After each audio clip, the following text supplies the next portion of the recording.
Nos encontramos en un estudio continuo de Primera de Pedro. En esta noche nos encontramos en el capítulo 4, estudiando por segunda vez los versículos 1 al 6 y explicando el tema que está en el corazón de Pedro, esto es, Juan Owen, el gran puritano, a quien he estado leyendo, parece con bastante frecuencia en las últimas semanas, dijo lo siguiente: el pecado en el creyente es una carga que lo aflige, en lugar de que sea un placer que lo deleita. Todo verdadero creyente vive en una batalla tremenda entre el deseo de la carne no redimida y los deseos del nuevo hombre, la nueva naturaleza. Recuerde esto. En primer lugar, Pedro nos va a dar varios puntos. Recuerde lo que el pecado le hizo a Jesucristo, versículo 1. Lo mató. Si vamos a enfrentar el pecado y si vamos a tener victoria sobre el pecado, vamos a tener que odiar el pecado. Parte de odiar el pecado es entender lo que el pecado hace. No hay una ilustración más grande de lo que el pecado hace que ver a lo que le hizo a Cristo. Cristo sufrió. Cristo murió, como el versículo 18 del capítulo 3 dice. En segundo lugar, en nuestro último estudio, señalamos que usted debe tener una buena memoria acerca de lo que el pecado le hizo a Cristo y, en segundo lugar, una buena memoria acerca de lo que el pecado le ha hecho a los cristianos. La segunda parte del versículo 1. También los mata. No solo los mata, de vez en cuando hay mártires, aquellos que han muerto por la causa de Cristo, sino que también causa, y escuche esto, causa que ellos batallen toda su vida hasta que mueran. La implicación del final del versículo 1 es que la única manera de dejar de pecar es morir. Debemos odiar el pecado porque mata a Cristo. Debemos odiar el pecado porque mantiene a los creyentes de ser lo que Dios ha querido que ellos sean, perfectos, santos, semejantes a Cristo, libres del pecado. Nos restringe de ser lo que debemos ser, nos hace hacer lo que no queremos hacer y no hacer lo que queremos hacer. Crea una terrible batalla, provee para nosotros una especie de esclavitud de la cual nunca podremos ser realmente liberados en su totalidad. Y esa es la razón por la que clamamos por la redención de nuestro cuerpo en Romanos capítulo 8. Ahora, en tercer lugar, y aquí es realmente en donde retomamos nuestro estudio en esta noche, debemos recordar que si vamos a evitar el pecado, no solo lo que le hizo a Cristo y lo que le ha hecho a los cristianos, sino lo que le ha hecho a Dios. Y esto solo por implicación, pero creo que es un punto que necesita ser mencionado. El versículo 2 dice que el creyente debe vivir el resto de su vida en la carne, ya no para las concupiscencias de la carne, sino conforme a la voluntad de Dios. Y aquí debemos recordar lo que el pecado le hace a Dios. Lo que le hace a Dios es violar su ¿qué? Su voluntad. Esa es la implicación. Pedro nos llama a darnos cuenta de que vamos a hacer la voluntad de Dios para el resto de nuestro tiempo en la carne, porque previo a nuestra salvación, obviamente, hacíamos todo menos la voluntad de Dios. Él hace un contraste entre vivir para las concupiscencias de la carne y vivir para la voluntad de Dios, uno o el otro. Pedro simplemente está diciendo, a manera de recordatorio, que debemos mirar hacia atrás y entender que el pecado viola la voluntad de Dios. Y cuando vivimos en pecado, cuando seguimos las concupiscencias de los hombres, violamos la voluntad de Dios. La Biblia está llena de muchas exhortaciones en este asunto de la obediencia y simplemente quiero llevarlos a unas cuantas que ustedes conocen bastante bien. Mateo capítulo 7 nos dice esto en el versículo 24, todo el que oye mis palabras y las hace, lo compararé a un hombre sabio que edificó su casa sobre la roca y descendió la lluvia y vinieron los ríos y soplaron los vientos y golpearon contra esa casa y no cayó porque había sido fundada o edificada sobre la roca. Y todo el que oye mis palabras y no las hace será como un hombre insensato que edificó su casa sobre la arena, descendieron las lluvias, vinieron los ríos y golpearon los vientos y golpearon contra aquella casa y cayó y grande fue su caída. Eso puede ser resumido al decir que el juicio vendrá al final y vendrá en contra de aquellos que no hicieron la voluntad de Dios. De regreso en el versículo 21, Jesús dijo, no todo el que me dice Señor, Señor entrará en el reino de los cielos, sino el que hace la voluntad de mi Padre que está en los cielos. Esta entonces es una exhortación a la obediencia de la voluntad de Dios. En Mateo capítulo 28, a todos se nos recuerda el hecho de que en la Gran Comisión Jesús dijo que debemos enseñarles a que hagan todo lo que os he mandado. Eso es parte de la médula de hacer discípulos y consiste en traer a los hombres a la obediencia a los mandamientos que expresan la voluntad de Dios. Usted bien recuerda, quizás a partir o quizás desde su niñez, memorizándose Romanos 12:2. Escúchelo: no os conforméis a este siglo, sino transformaos por medio de la renovación de vuestro entendimiento, para que comprobéis cuál sea la buena voluntad de Dios, agradable y perfecta. En Efesios capítulo 5, versículo 7, las Escrituras dicen que no debemos ser participantes con aquellos que son engañadores, en contra de los cuales la ira de Dios viene, ellos que son llamados hijos de desobediencia. En Efesios 6:6 dice que debemos ser esclavos de Cristo, haciendo la voluntad de Dios desde el corazón.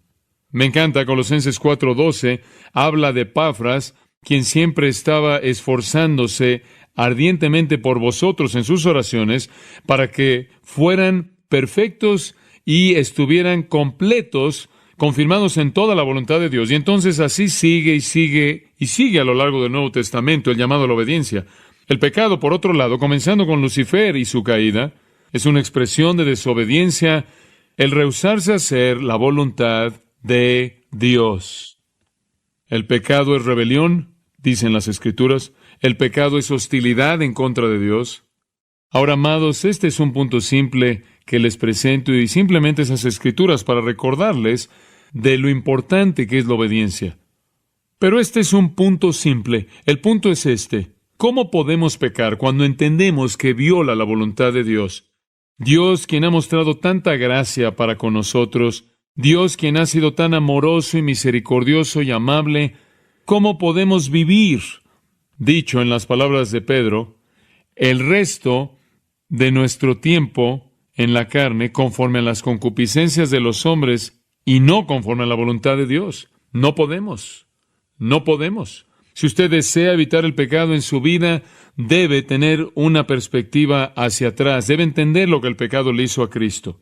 Lo mató. Es algo despreciable, odioso. Debe entender lo que le ha hecho a los cristianos. Los ha retrasado y ha evitado que ellos sean todo lo que deben ser fuera de Él. Usted debe recordar lo que le hace a Dios. Viola su voluntad santa. Hay un sentido en el cual asesta un golpe en su bendito rostro.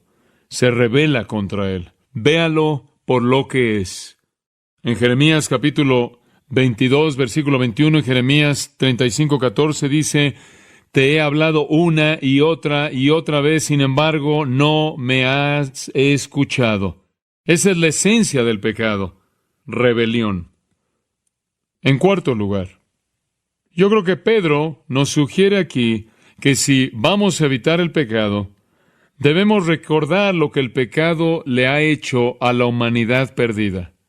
No solo lo que le ha hecho a Cristo, lo que le ha hecho a los cristianos al retrasarlos de ser lo que podrían ser, no solo lo que le ha hecho Dios, sino lo que le ha hecho a la humanidad perdida.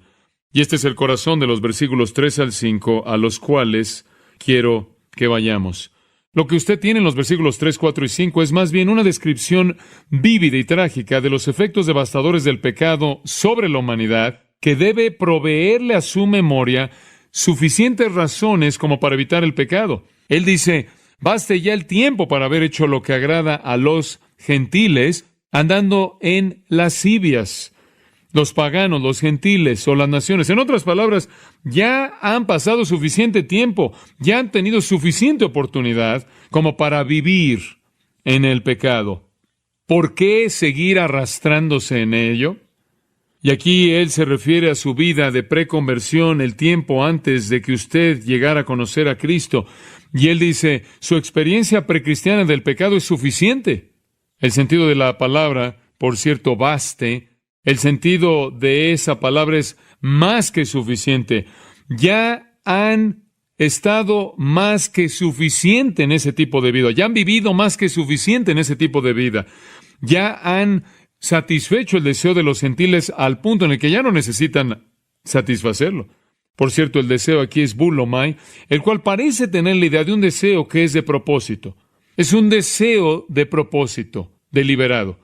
Y cuando usted no era salvo y cuando usted estaba sin Dios y sin Cristo, su corazón tuvo el propósito de satisfacer su deseo malo. Es lo que Pedro llama en el capítulo 1:18 una manera fútil de vivir. Usted ya ha pasado más que suficiente tiempo en eso. Suficiente tiempo como para haberlo vivido, para haber producido, para haber vivido el estilo de vida pagano a su límite. Ahora déjelo. Entonces recuerde lo que le hizo a la humanidad perdida al recordar lo que usted era, cómo era antes de que fuera convertido. Y el resto de este tiempo, haga la voluntad de Dios. Ya tuvo suficiente de eso. Ahora, Pedro ni siquiera se detiene en ese punto, sino que más bien les recuerda con ellos y se vuelve más específico. Y observen de nuevo el versículo 3. Él describe ese estilo de vida anterior como haber seguido un curso, haber buscado un curso de vida. Eso significa conducir la vida de alguien. Ustedes condujeron su vida a lo largo de este curso, moviéndose a lo largo del curso del pecado, por así decirlo, al ritmo hipnótico del tambor diabólico. Es el diablo que llama a la cadencia de la marcha descendente solemne al pecado, y ustedes lo estaban haciendo, y eso es suficiente. Vean su pasado, ¿no es suficiente? Hay muchos de ustedes aquí en esta noche que ven su pasado y dicen, eso fue suficiente, más que suficiente. Ahora veámoslo un poco más de cerca, ¿cómo se veía? 6 palabras para describirlo. Ustedes anduvieron en lascivias, aisolagia. La palabra es usada para describir el espíritu que no conoce restricción. El espíritu que se atreve a pecar con cualquier pecado. Vicio, sin restricciones. De hecho, la palabra antigua es disipación, y esa palabra significaba una satisfacción excesiva, una búsqueda de la satisfacción excesiva en el placer sensual. Él está diciendo, así era antes de que vinieran a Cristo, en su condición perdida, vivieron en una impiedad sin restricciones tal, en un pecado abierto contra Dios, que ustedes desplegaban sin temor alguno su vicio. Y ciertamente eso es verdad en la cultura en la que vivimos, la cual tendría que ser definida como una cultura pornográfica. La segunda palabra que él usa está asociada muy de cerca con la primera. Él usa la palabra concupiscencias. Pasión se refiere al deseo maligno, se refiere a ser impulsado por el instinto animal, ser impulsado por la pasión. Es la búsqueda de la satisfacción sin consideración alguna, sin razonamiento, en placeres que la pasión busca. Y él después usa otra palabra, embriagueces. La palabra literalmente significa vino que está burbujeando, y habla de estar intoxicado, de embriaguez habitual. Podría también hablar de la embriaguez que viene también de las drogas. La cuarta palabra que usa es traducida orgías, comos. Realmente se refiere a una orgía sin restricciones, a una fiesta sin restricciones. El término era usado en literatura extrabíblica para referirse a un grupo de personas que estaba en estado de embriaguez, actuando sin restricción alguna, que estaba tambaleándose y cantando ahí por las calles, causando problemas. Es la embriaguez pública. Y por cierto, normalmente estaba asociado con la adoración de dioses falsos, las sectas del tiempo antiguo, como la adoración de Dionisio o de Baco. Y después él añade una palabra que es muy parecida, disipación, fiestas de embriaguez, potos, simplemente tomar por causa de tomar y emborracharse. Y después él añade abominables idolatrías. La adoración de ídolos, eso es una abominación a Dios. Ahora ahí, queridos amigos, está una caracterización de una persona no regenerada, y no toda persona, claro, no es tan mala como podría ser. Pero normalmente este es el estilo de vida de una persona no regenerada en nuestra cultura, y así también era en la época de Pedro. Él dice, ustedes tuvieron suficiente de eso, suficiente vida vil, suelta, disipada. Ya tuvieron suficiente de vivir motivados, controlados por la pasión, suficiente borrachera, suficientes fiestas sin restricciones, suficientes fiestas de embriaguez, suficientes idolatrías abominables de adoración a los dioses falsos, suficiente. Pero a partir de ahora no vivan así. Recuerden cómo vivieron, recuerden lo que el pecado les hizo. Recuerden el dolor de su sensualidad y su concupiscencia, su embriaguez, sus orgías, el dolor de sus fiestas de borracheras e idolatrías abominables. Lo interesante de todo esto es que estuvo empacado y atado por un moño llamado religión en tiempos antiguos. Era justificado como una forma de adoración a una deidad. Después, en el versículo 4, Pedro añade, y esto es muy interesante, a estos les parece cosa extraña que vosotros no corráis con ellos en el mismo desenfreno de disolución y os ultrajan. Hombre, eso es una realidad. Les sorprende cuando ustedes dicen, mi vida ha cambiado, ya no hago eso. Están sorprendidos, están en un estado de shock cuando tu vida es diferente. Eso es normal para ellos. Es a tal grado un estilo de vida que cuando no vivas de esa manera, están sorprendidos. El verbo significa estar sorprendido en un estado de shock. Incluye la idea de ofenderse. Están enojados, molestos. ¿Por qué? Porque están molestos con usted, porque usted no corre con ellos en el mismo desenfreno de disolución. Como puede ver, en primer lugar, cuando ellos ven que usted ha sido transformado y usted no está viviendo su vida de esa manera, es cuestión de sorpresa para ellos. Es cuestión de sorpresa. J.B. Nichols escribe, y cito, los licenciosos, esclavizados por hábitos que no pueden romper, encendidos por lascivias que no pueden extinguir, que están siendo impulsados hacia abajo por una fuerza de gravedad que no pueden por sí mismos resistir, están sorprendidos ante el cambio completo en las vidas de aquellos creyentes cuyo objetivo en la vida ahora es la voluntad de Dios. Fin de la cita. Y así como M.B. Welch escribió hace muchos años atrás en ese hermoso poema, y cito, pero el amo viene, el maestro viene, y la multitud necia nunca puede llegar a entender el valor del alma y el cambio que ha sido llevado a cabo por el toque de la mano del maestro. Fin de la cita. Ellos no lo entienden y les molesta mucho, y eso acumula culpabilidad sobre sus cabezas que usted no corre con ellos. Ya no hace lo que ellos hacen. Ya no continúan literalmente corriendo con ellos, enfatizando que en una ocasión lo hicieron y ahora se ofenden porque no lo hacen. Esa pequeña frase, no corráis con ellos en el mismo, esa pequeña frase en el mismo desenfreno de disolución, es una frase muy vívida. El retrato es de una multitud grande que está corriendo en una carrera salvaje, está corriendo sin restricción alguna. William Kelly dice, es una estampida eufórica de buscadores de placer que está en una carrera. El término desenfreno es usado solo aquí y significa primordialmente que confluyen aguas. Tiene la idea de aguas que se unen para fluir. Algunos sugieren que tiene la idea de una cisterna. Otros sugieren la idea de desechos que están cayendo en una cisterna.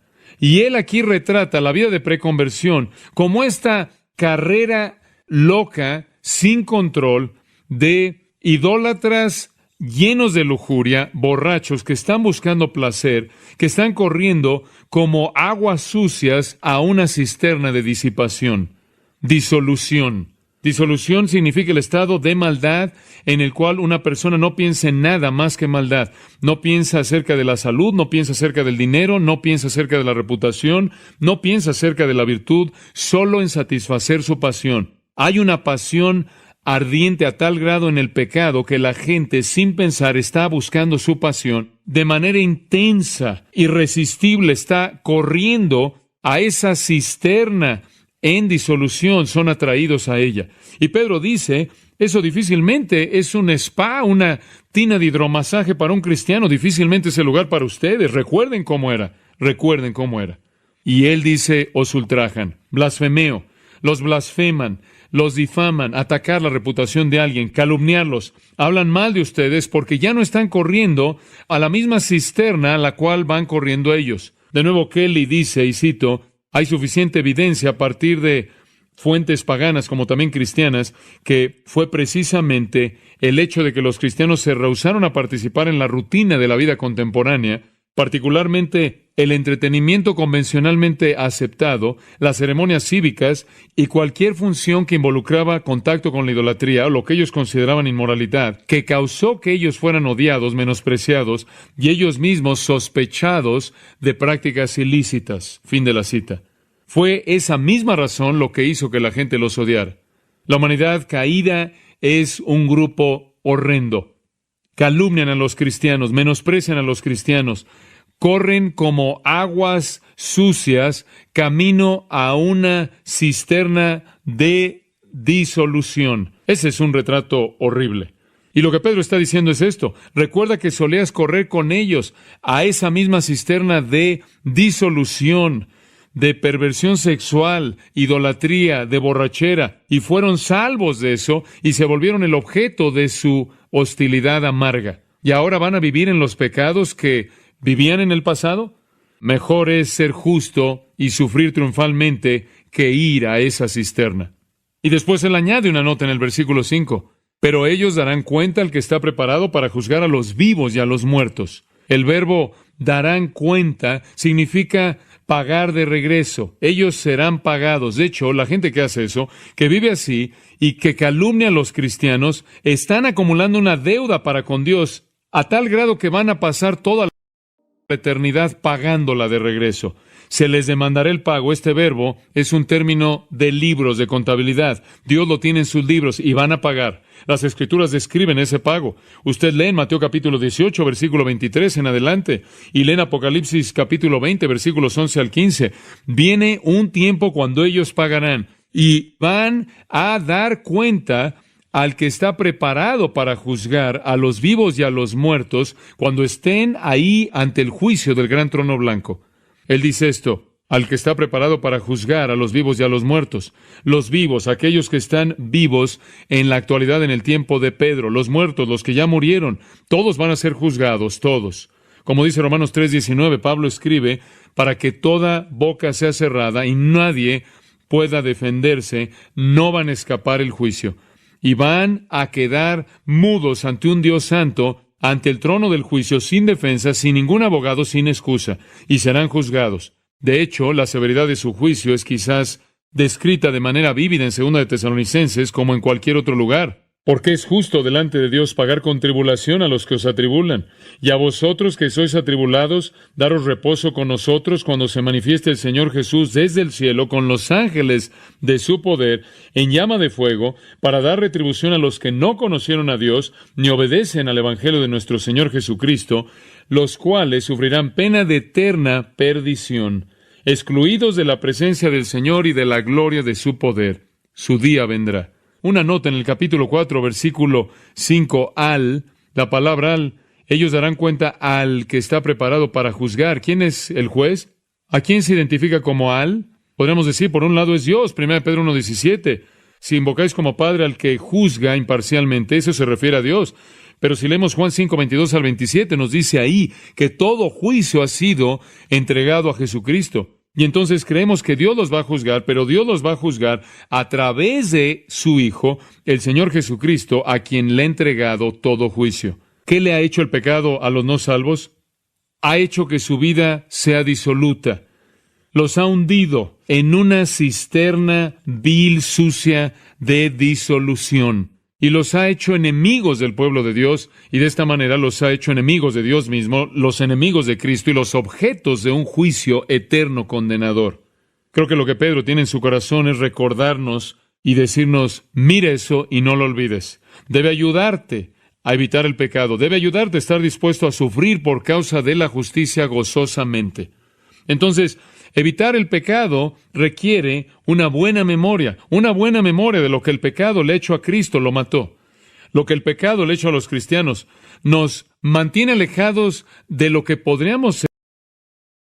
La única manera en la que podríamos dejar de pecar es morir, y entonces estamos ligados a la carne. Ver de nuevo y ver lo que le ha hecho a Dios lo ha ofendido mucho, porque el pecado es rebelión contra su voluntad. Y observa y mira lo que le ha hecho a los perdidos, los hechos sucios y viles, y los ha apuntado, los ha preparado para la condenación. Finalmente, Pedro tiene un magnífico recuerdo más al ayudarnos a evitar el pecado y con gusto estar dispuestos a sufrir por causa de la justicia, y es este. Recuerda, en quinto lugar, lo que Dios te prometió al vencer el pecado. Recuerde lo que Dios le prometió al vencer el pecado. Observe el versículo 6. Porque por esto también ha sido predicado el Evangelio a los muertos, para que sean juzgados en carne según los hombres, pero vivan en espíritu según Dios. Este es un versículo simple y profundo, porque por esto también ha sido predicado el Evangelio, significa el mensaje salvador de Jesucristo, a los muertos. Simplemente significa aquellos que ahora están muertos. Él tiene en mente algunos creyentes que oyeron el Evangelio y ahora murieron, quizás algunos de ellos asociados a los que escribió Pedro esta carta, murieron por su fe en Cristo. Y entonces, la idea aquí primordial es que el creyente bajo persecución, bajo cualquier trato injusto, bajo castigo, inclusive muerte, aún muerte, debe estar dispuesto a sufrir sabiendo que hay triunfo, porque aunque muera en la carne como hombre, vivirá en el Espíritu de acuerdo con la voluntad de Dios. Lo que Pedro está diciendo es que Dios le ha prometido que a través de la muerte usted vencerá el pecado. Entonces él recuerda a sus lectores que el Evangelio le fue predicado a aquellos que ahora murieron por este propósito, que aunque son juzgados en la carne como hombres, literalmente matados por su fe en Cristo, vivirán en el Espíritu de acuerdo con Dios. Y entonces él nos lleva de regreso a donde comenzamos. Todo lo que la muerte le puede traer es llevarlo a la vida eterna en la presencia de Dios. Como puede ver, es un paralelo a todo lo que hemos estado aprendiendo al final del capítulo 3, versículo 18. Cristo murió, pero no se quedó muerto. Él fue hecho vivo en el Espíritu. Su cuerpo estuvo muerto, su espíritu estuvo vivo, al mismo punto aquí. Ellos pueden matar su cuerpo, pero su espíritu estará vivo y entrará a la promesa de la vida eterna. Entonces, evitar el pecado frente a grandes amenazas, frente a la persecución, inclusive la muerte es posible, noble, justo, es mandado, y una manera de ayudar al vencer eso es recordar lo que el pecado le hizo a Cristo, lo que le hace a los cristianos, lo que le hace a Dios, lo que le hace a los perdidos, y después recordar lo que Dios le ha prometido en el futuro. No importa lo que nos hagan, podemos ser victoriosos. Creo que Jesús dijo en gran parte lo mismo cuando dijo, no temáis a los que destruyen el cuerpo, más bien temed a aquel que destruye tanto el alma y el cuerpo en el infierno. Amados, nosotros, como todos los que han venido a Cristo, luchamos con el pecado. Y esta ha sido una presentación algo cuidadosa y quizás hasta técnica. No quiero que pierdan el impacto, pero todos luchamos con el pecado y lo que le da la victoria no es algún entendimiento místico, no es alguna percepción esotérica, sino simplemente enfocarse en el daño y la devastación del pecado. Si podemos llegar a verlo por lo que es, vamos a odiarlo como Dios lo odia. Ver lo que le hizo a Cristo, ver lo que le hace a Dios, ver cómo afecta a los creyentes, destruye sus vidas, sus matrimonios, sus familias, los retrasa de ser lo que Dios quiere que sean, y entender cómo lleva a la raza humana a una cisterna de disipación, de disolución, y en últimas al juicio nos debe hacer odiar el pecado. Y después cuando usted voltea eso y compara el otro lado, que Dios nos ha prometido que al final, no importa lo que nos hagan, viviremos en el Espíritu para Dios para siempre. No debe haber presión de este mundo impío que nos haga caer presa a su estándar de vida, ni siquiera la amenaza de perder la vida. Bueno, que Dios nos ayude a ser guerreros fieles contra este enemigo. Inclinémonos en una palabra de oración. Padre, se nos ha recordado en el siguiente versículo de este pasaje de cómo Pedro habla de lo importante que es estar involucrado en la oración ferviente.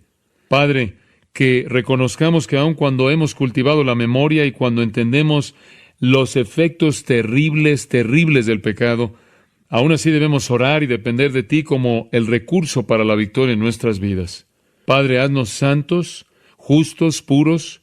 Continúa conformándonos a la imagen de Cristo, quien es tanto nuestra meta como nuestro destino, y te daremos gracias y la alabanza en su querido nombre. Amén.